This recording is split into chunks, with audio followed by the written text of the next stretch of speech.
का कोना कोना बेच जाएंगे और फिर भी मोदी जी को जिताएंगे। मोदी फिबिया की बीमारी है। अरे बेशर्मो, अडानी के फ्रॉड पर बोलो। अडानी ने पूरे देश को खोखला कर दिया, पूरा देश कंगाल हो गया और मोदी जी का मित्र माला माल हो गया। ये कौन सा फॉर्मूला होगा आपका बाप? आपको पूछना चाहिए अपनी मम्मी से कि कैसे आपका बाप हो गया।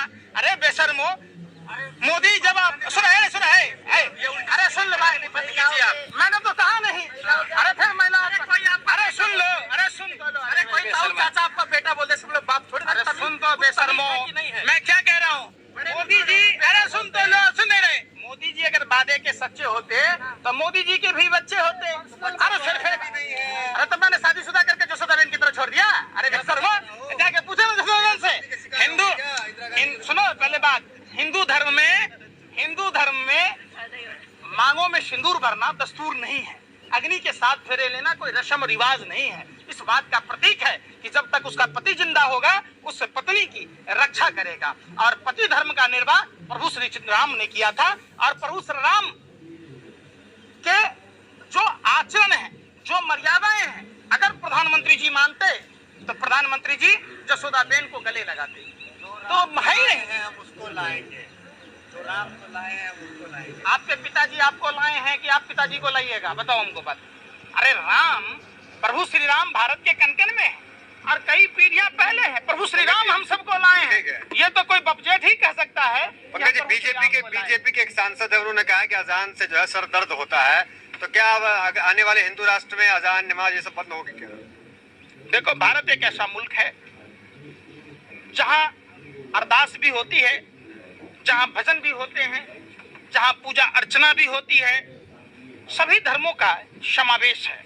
भारत एक ऐसा बगीचा है जहाँ सभी तरह के फूल हैं और इसीलिए विश्व का सबसे सुंदर देश भारत है। तो आपको अजान से सर दर्द होता है कि नहीं? हमें क्यों होगी? हमें तो अजान आप जैसे नफरती पत्रकारों से होता है। आपको तो हनुमान चालीसा से सर में दर्द, आरती से होता है। आप पहले बात समझाओ।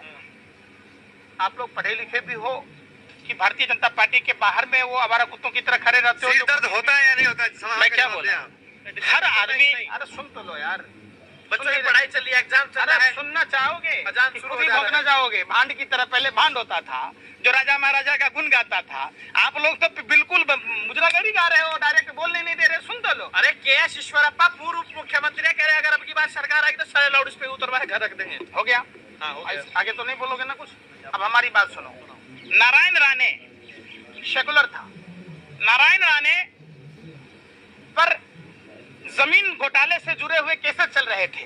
सीबीआई, ईडी और इनकम टैक्स लगातार कर रही थी। जैसे ही नफरती बोल बोला, भारतीय जनता पार्टी में शामिल हुआ तो ये भाजपा का हिंदू बन गया। जो भाजपा वॉशिंग पाउडर, दूध सी सफेदी लेके आया, सारे पाप धुल गए। शुभेंदु अधिकारी टीएमसी में था, सेकुलर था। जैसे ही सीबीआई, ईडी स्टिंग ऑपरेशन से लेकर तमाम पर देखे होंगे, इनकम टैक्स डेली पैसेंजरी करता था। भाजपा वॉशिंग पाउडर, दूध सी सफेदी, आप भी सारे ना भाजपा में, आप भी हो जाएंगे। हम कौन अपराधी हैं भैया? जो अपराधी है वही ना भाजपा में जाएगा। क्योंकि अपराधियों का महास्वर्ग है, महासंस्कारहीन लोगों का। जो रेपिस्ट है वो भाजपा में जाता है, जो घोटालाबाज है वो जाता। 4 बच्चे पैदा करने चाहिए, तो क्या पंकज श्रीवास्तव आप उनके रास्ते पर चलेंगे? उनकी बात मानेंगे? अब ये बात आप कहाँ से कह रहे हैं? तो ये तो बाबा रामदेव से पूछना चाहिए जो बाबा रामदेव कह रहे थे, या भाजपा के प्रहलाद जोशी से पूछना चाहिए कि बिजली कट जाती थी इसलिए जनसंख्या बढ़ जाता था। अभी तो मोदी जी का राज है, बिजली है तो 4 बच्चे कहाँ से पैदा होंगे? तो ये बात तो प्रहलाद जोशी से जाके पूछिए, भाजपा नेताओं से। ये कुतर्क है, समझिए। नए जमाने में जब लोग शिक्षित हुए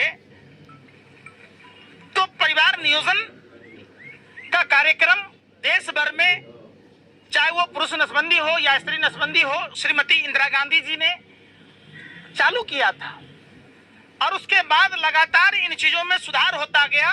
सभी जाति, सभी धर्म के लोगों ने हम दो और हमारे दो के सिद्धांत को माना, जिसका नतीजा है कि जनसंख्या विस्फोट होने से बच गया। अभी देखिए कि जिस हिसाब से जनसंख्या बढ़ रही थी पहले, अगर उसी हिसाब से जनसंख्या बढ़ रही होती तो सभी जो प्राकृतिक संसाधन हैं वो खत्म से हो जाते। तो निश्चित तौर पर जनसंख्या नीति भी लागू होनी चाहिए। आप हिंदू राष्ट्र के विरोध में हैं या समर्थन में हैं? 100 बात की। मैं भारत राष्ट्र के समर्थन में हूँ, न मैं मुस्लिम राष्ट्र के समर्थन में हूँ, न हिंदू राष्ट्र के समर्थन में। हिंदुओं का कोई देश नहीं है। अरे हिंदुओं का देश नेपाल, अरे सुन तो लो, हिंदुओं का देश नेपाल, जाकर देखो वहाँ हिंदुओं की क्या स्थिति थी। जब से नेपाल धर्मनिरपेक्ष राष्ट्र बना, नेपाल में दिन प्रतिदिन प्रगति आई। पाकिस्तान की क्या स्थिति आई बताओ? धार्मिक कट्टरता। अरे भाई पाकिस्तान। अच्छा, सही कह रहे हो यार। तो मोदी जी भारत में है तो 100 रुपए पेट्रोल के से ऊपर कैसे बिक रहा है? तब 1100 से ऊपर सिलेंडर कैसे है?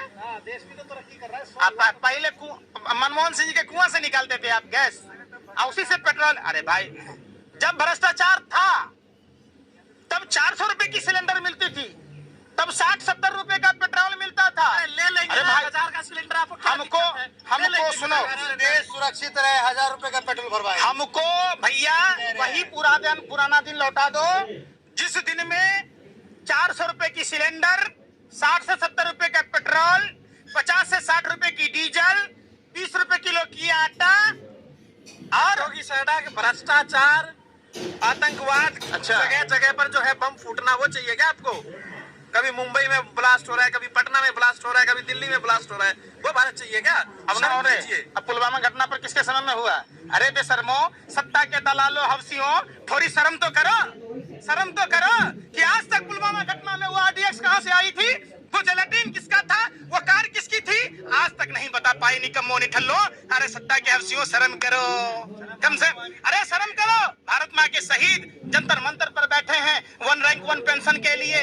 जिन शहीदों से आपने वोट लिया था, आज वो शहीद जब बैठे हैं, आप उसको कवरेज करने नहीं जा रहे। इसका हिंदू जाके आप कब जागेंगे? आप कब जागेंगे? पंकज श्रीवास्तव की नींद कब खुलेगी? हमारा तो मैंने नींद से जागा ना। कश्मीरी पंडितों को 10 महीने से वेतन बंद कर दिया, धारा 370 खत्म हो गई, 3 केंद्र शासित प्रदेश बन गए। आपने कभी अमित शाह से नहीं पूछा, मुजरा गा रहे हैं भाजपा कार्यालय में, जाकर पूछो उस कश्मीरी पंडितों के जिनके घरों पर बुलडोजर चला दिए गए। राम मंदिर का 70% काम पूरा हो गया है। रामपथ, भक्तिपथ, जिन हिंदू परिवारों ने कार सेवकों की सेवा की थी, जिनके बाप दादाओं ने भारतीय जनता पार्टी के सेवा की थी, चंदा दिया था, उनके भक्तिपथ रामपथ में दुकानें तोड़ दी गई और उनको मुआवजा तक नहीं मिला। जिनके दुकानें के ऊपर मकाने थी, आज वो सब बेघर हो गए, बेसहारा हो गए। आप लोग को चुभता है क्या राम मंदिर? अच्छा, चुभता ही है। चले, अखंड भारत में तो वो भी था, कैलाश मानसरोवर। प्रधानमंत्री चाइना का चौ नहीं बोलते और भारत की छवि को चाइना में जाकर किस तरीके से बदनाम करते हैं, सुनाऊं क्या आपको? तो सिर्फ राहुल गांधी का भी सुनाइए। राहुल गांधी जी ने क्या कहा, सुनो। ए सत्ता के दलालों, ईमानदारी से बोलो कि राहुल गांधी जी ने क्या कहा। माफी मांगेंगे ना? कौन मांगेंगे? राहुल गांधी। दोहा में जाके प्रधानमंत्री ने क्या कहा? अपनी अनिर्णायकता के कारण, लेथार्जी के कारण, इनडिसिसिव के कारण, क्या बोलेंगे, गलत परसेप्शन के कारण जो चीजें रुकी है। अब बताओ, दूध देखो कहा नहीं ऐसा। अरे भाई, शूट कर गया था, लेकिन अब तो अच्छे हालात हैं।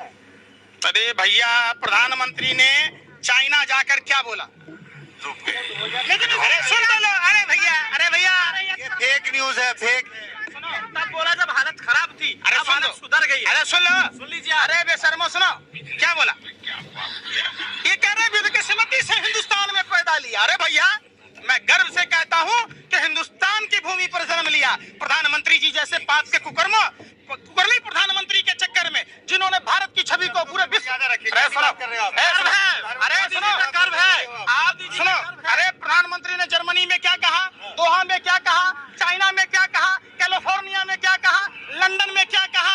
आप ये बताओ कि प्रधानमंत्री ने भारत की छवि को, आप जैसे सुनो, भारत पे गर्व है आपको, इस भारत भूमि की मिट्टी पर गर्व है। मोदी जी जिसके और गर्व रहेगा। मोदी जी जिसके मोदी जी जैसे कितने प्रधानमंत्री आए और प्रधानमंत्री चले जाएंगे, और कितने चले गए। ये भारत जहाँ थी वही है, और हम सभी भारतीय हैं। मोदी जी के आने के बाद गर्व बढ़ा कि नहीं बढ़ा? है? मोदी जी है, गर्व और ज्यादा बढ़ा।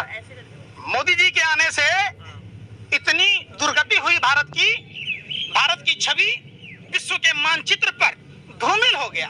पहली बार जो भारत विश्व वसुधैव कुटुंबकम की बात कहता था, जो भारत सर्वजन हिताय सर्वजन सुखाय की बात कहता था, जिस भारत में पैरों की पूजने की परंपरा चूहों की पूजने की परंपरा, बंदरों को पूजने की परंपरा, गायों की पूजने की परंपरा, कुत्तों को पूजने की परंपरा, यहाँ जहाँ तक कि सांपों को भी पूजने की परंपरा, वहाँ इंसानों से नफरत